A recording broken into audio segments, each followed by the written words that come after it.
Good morning students. आज के video lecture में हम पढ़ते हैं मार्केंशिया में लैंगिक जनन। इससे पूर्व के क्लास में हमने पढ़ा था मार्केंशिया, इसके एक्सटर्नल मॉर्फोलॉजी और वेजिटेटिव रिप्रोडक्शन के बारे में। चलिए आज पढ़ते हैं सेक्सुअल रिप्रोडक्शन।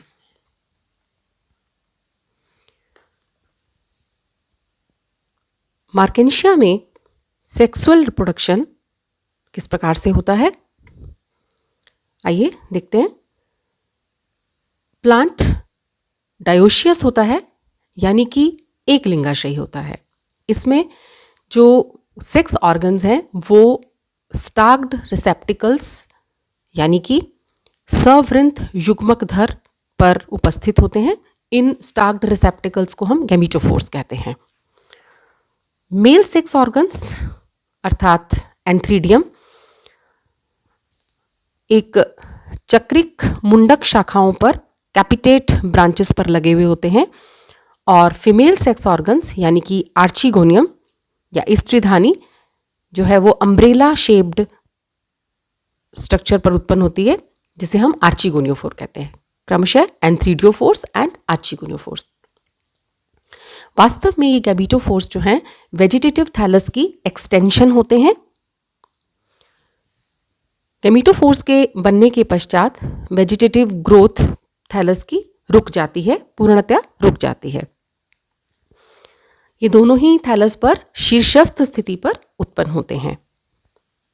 अगर हम गैमीटोफोर की ट्रांसफर सेक्शन काटें तो इसके ट्रांसफर सेक्शन में हमें दो ग्रूव्स नजर आएंगे। इन दोनों ग्रूव्स के अंदर एक राइजोइडल ग्रूव होता है और एक स्केल का ग्रूव होता है, यानी कि इनमें राइजोइड्स और स्केल्स पाए जाते हैं, और ये इसकी वेंट्रल सरफेस होती है।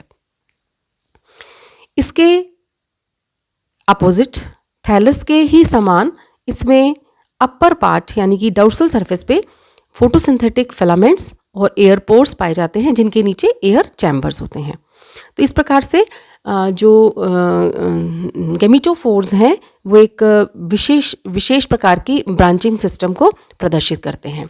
सेक्स ऑर्गन्स का जो डेवलपमेंट है वो डिपेंड करता है कि एनवायरमेंटल फैक्टर्स कैसे हैं। एनवायरमेंट में नाइट्रोजनस सब्सटेंसेस की जो मात्रा अधिक हो जाती है वो सॉयल में इनके फॉर्मेशन को बढ़ाती है, यानी कि usually excess of nitrogenous substances in the soil accelerates their formation. Marchantia एक डायोशियस या हिट्रोथैलिक प्लांट है, ये मैं आपको बता चुकी हूँ। आइए पढ़ते हैं इसके मेल सेक्स ऑर्गन के बारे में, जो कि एंथ्रीडियोफोर्स पे लगते हैं। एंथ्रीडियोफोर्स ये लगभग 1 to 3 सेंटीमीटर एक सिलेंड्रिकल स्टाक लाइक स्ट्रक्चर होती है, वृंत है। इसके टर्मिनल एंड पर अंतस्थ सिरे पर एक 8 लोब्ड पैल्टेट डिस्क पाई जाती है इसके एपेक्स पे। और अगर हम मार्केंशिया गैमिनेटा स्पीशीज के अंदर केवल ये जो 8 लोब डिस्क है, इसमें इसकी 8 लोब्स की बजाय 4 लोब्स ही पाई जाती हैं। इंटरनल स्ट्रक्चर जो है पैल्टेट डिस्क की वो थैलस के तरह ही होती है, जैसे कि थैलस में पाई जाती है स्ट्रक्चर। अपर एपिडर्मिस पे बैरल शेप्ड एयर पोर्स पाए जाते हैं, जिनके नीचे एयर चैम्बर्स होते हैं, और इन एयर चैम्बर्स में सिंपल या ब्रांच्ड फोटोसिंथेटिक फिलामेंट्स पाए जाते हैं। एंथ्रीडियल चैम्बर्स जो हैं वो ऑल्टरनेट करते हैं इन एयर चैम्बर्स में, कंटेन्स जिनमें एक सिंगल एंथ्रीडियम पाया जाता है, जो कि बाहर की तरफ एक पोर की द्वारा खुलता है। इस पोर को हम ऑस्टियोल कहते हैं। समझ में आ गया? Antheridial chambers alternate with air chambers. Air chamber होगा, फिर एंथ्रीडियल चैम्बर होगा, फिर एयर चैम्बर होगा, फिर एंथ्रीडियल चैम्बर होगा, और प्रत्येक एंथ्रीडियल चैम्बर के अंदर एक एंथ्रीडियम पाया जाता है, जो कि बाहर की तरफ ऑस्टियोल की द्वारा खुलता है। तो ये जो अरेंजमेंट है इनका प्रत्येक लोब पर एंथ्रीडियल डिस्क पे एंथ्रीडिया का, वो एक्रोपीटल सक्सेशन के अंदर होता है, यानी कि अग्राभिसारी क्रम के अंदर होता है, जिसमें जो इमेच्योर एंथ्रीडिया है वो किनारे के पास होंगे और जो मैच्योर जो है वो सेंटर की ओर होंगे, यानी कि oldest being near the centre and the youngest toward the apex of the lobe. अब हम पढ़ते हैं इसकी डेवलपमेंट के बारे में। अगर हम ये मैंने आपको बता ही दिया कि किस प्रकार से ये इसकी इंटरनल स्ट्रक्चर होती है। अब हम पढ़ते हैं डेवलपमेंट कैसा होता है एंथ्रीडियम का। एंथ्रीडियम मोटे रूप से जो इसका मेन डेवलपमेंट है वो रिक्शिया के समान ही होता है। रिक्शिया में हमने पढ़ा था, उसको मैं फिर से जल्दी से थोड़ा स्पीडली इसको समाप्त करने की कोशिश करती हूँ। गैमेटोफोर एंथ्रीडियोफोर की जो लोब्स हैं, इनकी सरफेस के ऊपर कुछ सेल्स के नीचे सतही कोशिका से कुछ सेल्स के पास में ही एक सेल जो है वो कोन शेप्ड हो जाती है, जिसे हम एंथ्रीडियल इनिशियल का नाम देते हैं। पुंधानी प्रारंभिका कहलाती है। जो इस प्रारंभिका के अंदर, इस एंथ्रीडियल इनिशियल के अंदर ट्रांसवर्स डिवीज़न होगा, जिस इसके ट्रांसवर्स डिवीज़न के फलस्वरूप दो कोशिकाएं बनेंगी। एक होगी प्राइमरी स्टॉक सेल और दूसरी होगी primary antheridial cell. Primary stalk cell में फिर से बहुत डिवीजन्स होंगे, तो उसके फलस्वरूप क्या होगा, मल्टी सेलुलर स्टॉक का निर्माण हो जाता है। ये आप साथ साथ डायग्राम देखिए। डायग्राम में ये देखिए, हम पहले पढ़ चुके हैं इसके बारे में। ये देखिए, इस प्रकार से दो सेल्स बनती हैं यहाँ पर, ये देखिए। और फिर और जो दूसरी सेल बनती है, जिसे हमने प्राइमरी एंथ्रीडियल सेल कहा है, उसमें एक या दो अनुप्रस्थ ट्रांसवर्स डिवीज़न होते हैं, जिससे 2 to 4 सेल्ड फिलामेंट का निर्माण होता है। और फिर इसमें क्या होगा, फिर एक दूसरे के राइट एंगल पर सेल के अंदर दो वर्टिकल डिवीज़न होते हैं, एक मास बनता है। और इस मास के अंदर फिर पेरिक्लाइनल डिवीज़न होगा। इस पेरिक्लाइनल डिवीज़न से फिर दो प्रकार की कोशिकाएं बनेंगी। एक होती है सेंट्रल सेल, यहाँ पर देखिए, ये देखिए यहाँ पर एक सेंट्रल सेल, इससे पहले यहाँ पे भी हम देख सकते हैं, यहाँ पे बनी हुई है। ये एक सेंट्रल सेल बनती है और दूसरी तरफ बनती है एक single layered primary jacket cells बनती हैं। जो सेंट्रल सेल है उसमें डिफरेंट प्लेन्स के अंदर फिर डिवीजन्स होते हैं, जिससे कि एंड्रोसाइट मदर सेल्स बनेंगी, जिनकी एंड सेल्स जो है एंड्रोसाइट मदर सेल्स कहलाती हैं। इन एंड्रोसाइट मदर सेल्स के अंदर डायगोनल डिवीजन होता है, जिसकी वजह से एंड्रोसाइट्स का निर्माण होता है। और फिर एंड्रोसाइट्स जो है वो मेटामॉर्फोसिस होकर एंथीरोजॉइड्स का निर्माण करते हैं। और इस प्रकार से जो प्राइमरी जैकेट सेल्स होती हैं वो single layered, outer single layered cells होती हैं, जिसमें एंटीक्लाइनल डिवीजन से जो है वो एक सिंगल लेयर जैकेट का निर्माण होता है। ये हम सारा डिटेल में पहले हम पढ़ चुके हैं, तो यहाँ पर हम इसको थोड़ा सा ब्रीफ ही कर रहे हैं।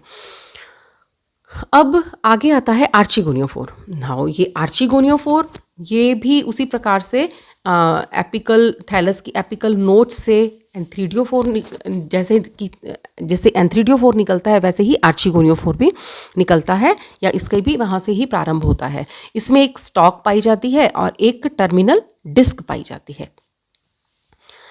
स्टॉक जो है वो कंपैरेटिवली लॉन्गर होती है। इस टर्मिनल डिस्क भी 8 लोब्ड होती है। ये देखिए, ये यहाँ पर हमने दिखाया ये आपको। और लोब्स जो है वो डॉर्सी वेंट्रल है और ग्रोइंग पॉइंट जो है वो प्रत्येक लोब के टिप पे सिचुएटेड होता है। आर्चिगोनिया डोर्सल सरफेस पे एक्रोपीटल सक्सेशन में ही बनते हैं, जो मैच्योर है टुवर्ड सेंटर, और जो वो है डेवलपिंग है, जो इमेच्योर या यंग है, वो किनारे की तरफ। There are 12 to 14 archegonia on each lobe. प्रत्येक लोब पर 12 से 14 आर्चिगोनिया पाए जाते हैं, आर्किगोनिया पाए जाते हैं, जो कि एक सिंगल रो के अंदर होते हैं। और आर्किगोनिया सबसेसाइल है, नेक इनकी अपर की तरफ होती है। फर्टिलाइजेशन के पश्चात स्टॉक थोड़ी लंबी हो जाती है और central portion of the dorsal surface जो है वो जल्दी से ग्रो करता है। लोअर सरफेस की बजाय, वेंट्रल सरफेस की बजाय जो डोर्सल सरफेस है वो जल्दी से ग्रो करती है, जिसकी वजह से दोनों सरफेसेस की डिफरेंशियल ग्रोथ की वजह से जो मार्जिन्स, डिस्क के जो मार्जिन्स हैं, जो कि आर्चिगोनिया जिन पर लगे हुए होते हैं, वो डाउनवर्ड्स पुश्ड हो जाते हैं और इनकी सिचुएशन डाउनवर्ड्स और इनवर्ड्स हो जाती है, यानी कि डोर्सल सरफेस जो है वो तेज़ी से ग्रो करती है in comparison to ventral surface. इस प्रकार से जो मैच्योर आर्चिगोनियोफोर है जिसपे कि आर्चिगोनिया लगे हुए होते हैं वो कि हमें वेंट्रल सरफेस डिस्क की वेंट्रल सरफेस पे लगे हुए होते हैं, इन्वर्टेड पोजीशन में लगे हुए होते हैं। और इससे हमें नज़र आता है कि ये देखिए इस डायग्राम में कि इनकी नेक टुवर्ड्स नीचे है, ये नेक पोर्शन है, ये वेंटर पोर्शन है इसका। तो हमें ये इस प्रकार से नज़र आता है, किस वजह से, डिफरेंशियल ग्रोथ की वजह से। इस इन्वर्जन के प्रोसेस में क्या होता है, आर्चिगोनिया की पोजीशन भी रिवर्स्ड हो जाती है, फ्रॉम सेंट्रीपीटल टू सेंट्रीफ्यूगल हो जाती है। अब क्या होगा, youngest archegonia towards stark centre की तरफ और ओल्डेस्ट जो होते हैं वो पेरिफेरी की तरफ हो जाते हैं। पहले सेंट्रीपीटल होती है, फिर उसके बाद सेंट्रीफ्यूगल हो जाती है। तो ये प्रोसेस ऑफ इन्वर्जन जो है ये कंप्लीट होता है। इसके कंप्लीट होने के साथ साथ ही एक cell thick plate like tissue भी डेवलप हो जाता है, जिसे हम इन्वॉल्यूकर या पेरिचिटियम कहते हैं। ये आर्चिगोनियल रो की बोथ साइड्स पे पेरिचिटियम या इन्वॉल्यूकर जो है वो ग्रो करता है। मार्केंशिया की बहुत सारी स्पीशीज़ में long stout and finger like projections develop होती हैं। किससे, कहाँ से डेवलप होती हैं,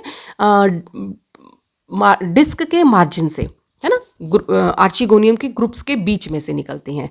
ये अपेंडेजेस जो हैं वो रेज कहलाती हैं। ये टोटल 9 होती है नंबर में, क्योंकि 8 लोब्स हैं और ये 9 होती हैं। ये आर्किगोनियल डिस्क को एक अम्ब्रेला लाइक अपीयरेंस प्रदान करती हैं।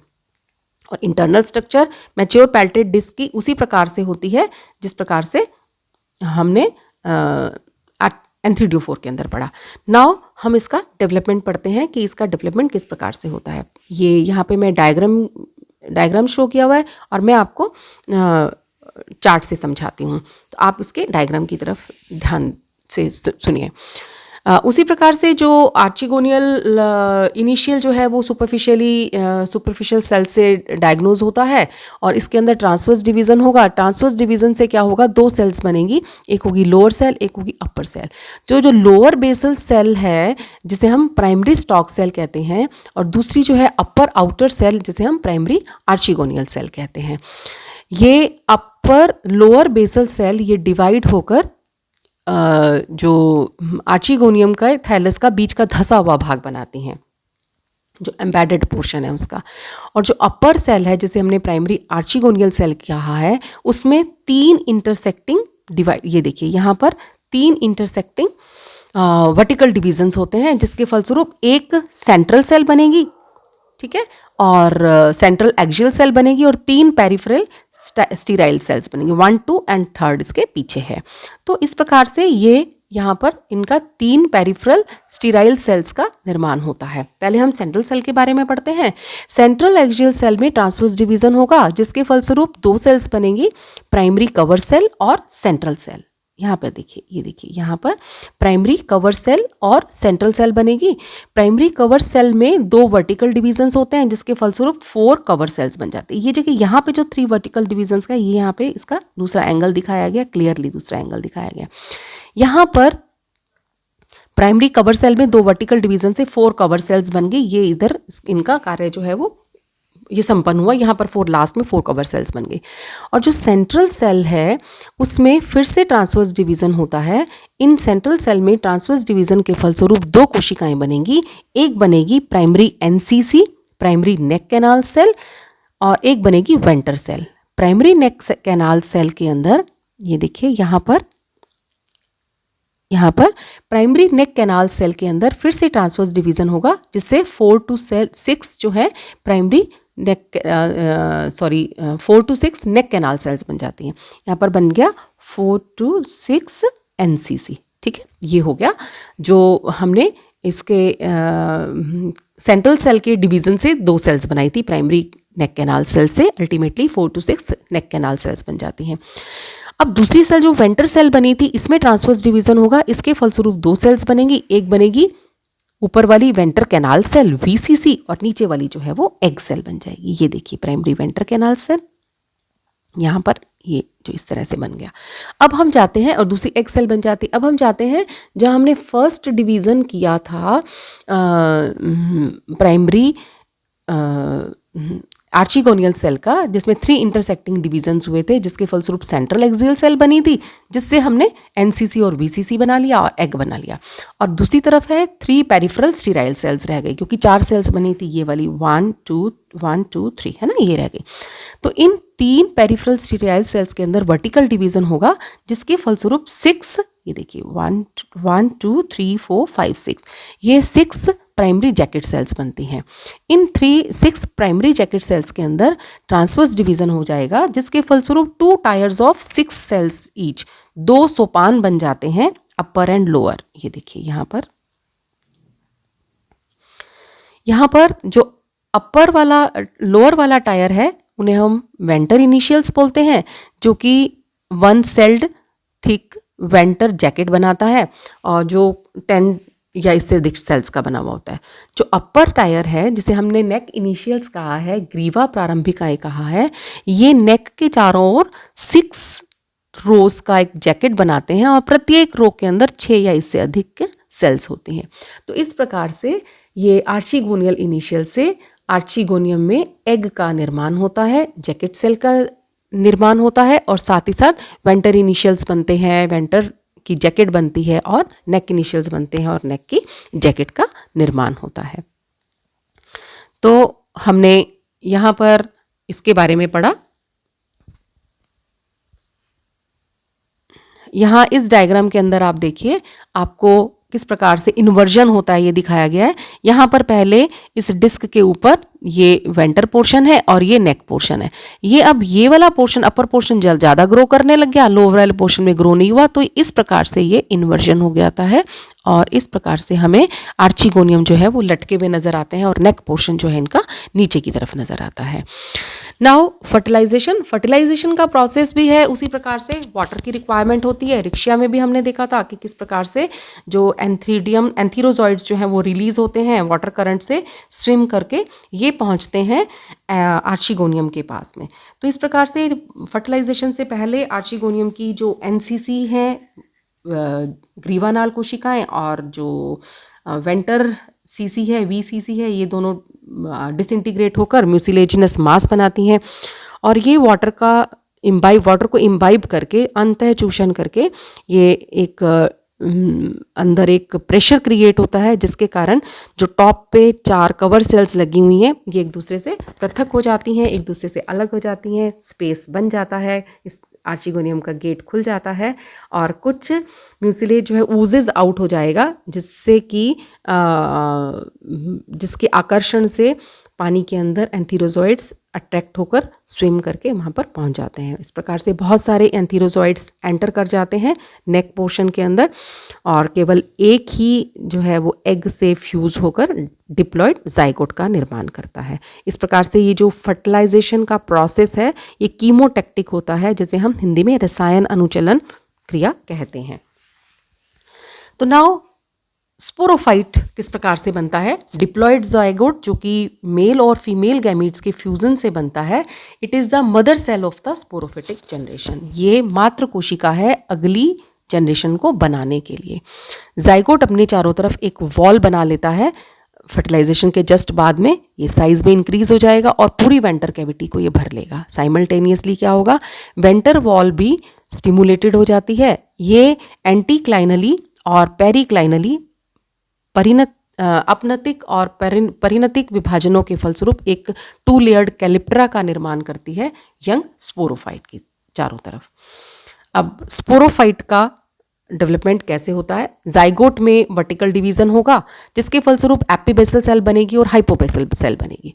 एपीबेसल सेल और हाइपोबेसल सेल दोनों में ही 2 वर्टिकल डिवीजन्स होते हैं। इनमें 2 वर्टिकल डिवीजन्स होंगे, जिसे क्वाड्रेंट बनता है, और ये क्वाड्रेंट में vertical divisions at right angle to the first vertical division होगा, जिससे ही ऑक्टेंट का निर्माण होता है। और ये जो 8 सेल्ड स्टेज है, इसमें हाइपोबेसल हाफ जो है, यानी कि लोअर हाफ से एक सीटा का एक पार्ट और फुट बनता है, और एपीबेसल हाफ से कैप्सूल और बाकी का बचा हुआ पार्ट जो है वो सीटा का वो बनता है। मार्केंशिया के स्पोरोफाइट को 3 पार्ट्स के अंदर डिवाइड करते हैं, फुट, सीटा और कैप्सूल। फुट बेसल पार्ट है, फूला हुआ पार्ट है, जो कि स्पोरोफाइट को आर्किगोनियोफोर की डिस्क के साथ अटैच रखता है। ये पैरेन्काइमेटस सेल्स का बना हुआ होता है और साथ ही साथ ये गैमीटोफाइट से न्यूट्रिशन को एब्जॉर्ब करता है। हमें ये मालूम है कि sporophyte is dependent on gametophyte. सीटा जो है वो एक शॉर्ट स्ट्रक्चर है, स्टाउट स्टाक होती है और ये कनेक्ट करता है फुट और कैप्सूल को का बीच का कनेक्टिंग पार्ट है। ये पैरेन्काइमा सेल्स का बना हुआ होता है। मैच्योरिटी के बाद क्या होता है, मैच्योरिटी के टाइम क्या होता है, सीटा साइज में बड़ा होता है और ये कैलिप्ट्रा की वॉल को रप्चर कर देगा और कैप्सूल को पुश करेगा ऊपर की तरफ और ये पेरीगाइनियम और पेरीचीटियम को भेदता हुआ कैप्सूल बाहर की तरफ निकल आएगा। कैप्सूल एक येलो कलर्ड ओवल स्ट्रक्चर है जिसमें सिंगल लेयर्ड स्टेराइल जैकेट पाई जाती है, जिसमें कि एनुलर थिकनिंग बैंड्स होते हैं। इसके अंदर बहुत सारे स्पोर्स और इलेटर्स पाए जाते हैं। कैप्सूल 3 प्रकार की कवरिंग से ढका हुआ होता है। एक होता है कैलिप्ट्रा जो कि जस्ट इसके बाहर होता है, एक होता है पेरीगाइनियम और एक होता है पेरीचीटियम। अब डेहिसेंस कैसे होता है कैप्सूल का? सीटा कैप्सूल जैसे ही सीटा साइज में बढ़ता है तो वो कैप्सूल को ऊपर पुश करेगा, कैप्सूल का साइज भी बढ़ेगा, ये कैप्सूल को बाहर कवरिंग की तरफ, ऊपर की तरफ प्रोटेक्टिव कवरिंग की तरफ बाहर की तरफ पुश करता है, कैप्सूल बाहर की तरफ निकल आता है। कैप्सूल की जो सिंगल लेयर्ड वॉल है वो बहुत सारे वॉल्व्स में, वेरिएबल नंबर ऑफ वॉल्व्स में स्प्लिट हो जाती है और ये एपेक्स से मिडल की ओर ये वॉल्व्स जो हैं, जैसे अगर ये वाला पोर्शन है तो ये बाहर से अंदर की तरफ, एपेक्स से मिडल की तरफ ये वॉल्व्स जो हैं वो एक्सटेंड करते हैं। जो जैकेट सेल्स की एनुलर थिकनिंग्स हैं वो वॉल्व्स को बैकवर्ड पीछे मूव करने में सहायता करती है और स्पोर्स और इलेटर्स को बाहर की तरफ निकालने में सहायता करती है। इस प्रकार से इलेटर्स की जो जर्की मूवमेंट्स है, झटके वाली जो मूवमेंट है, वो किस लिए होती है? इनके हाइग्रोस्कोपिक नेचर की वजह से। ये स्पोर मास को रिलीज करने में, हवा में रिलीज करने में, लूज करने में एक बहुत ही महत्वपूर्ण रोल अदा करते हैं। स्पोर्स बाहर आ गए एनवायरनमेंट में, नाउ जर्मिनेशन। कुछ एक साल तक स्पोर्स जो हैं वो वायबल रह सकते हैं। फेवरेबल कंडीशंस पे आने पे वे मॉइस्चर को एब्जॉर्ब करेंगे और सबस्ट्रेटम से और साइज में बढ़ जाएंगे। इनमें क्लोरोप्लास्ट बनना शुरू हो जाएगा। फर्स्ट डिवीज़न जो है वो ट्रांसफर्स होता है, जिससे 2 अनइक्वल सेल्स बनती हैं। छोटे वाली सेल जो है फर्स्ट राइजोइड बनाती है और लार्जर सेल फिर से इरेगुलर डिवीजन्स करती है, 6 to 8 सेल्ड फिलामेंटस स्ट्रक्चर का निर्माण करती है और ये सेल्स जो है ऑल डायरेक्शंस के अंदर डिवाइड होती हैं और एक मल्टी सेलुलर फिलामेंट बनाती हैं और इस प्रकार से एक नया थैलस जो है वो उसका निर्माण हो जाता है। तो this is all about sexual reproduction in Marchantia और इसका स्पोरोफाइट का डेवलपमेंट किस प्रकार से होता है। इस प्रकार से हमने अपना जो मार्केंशिया का टॉपिक है यहाँ पर ख़त्म किया। Thank you.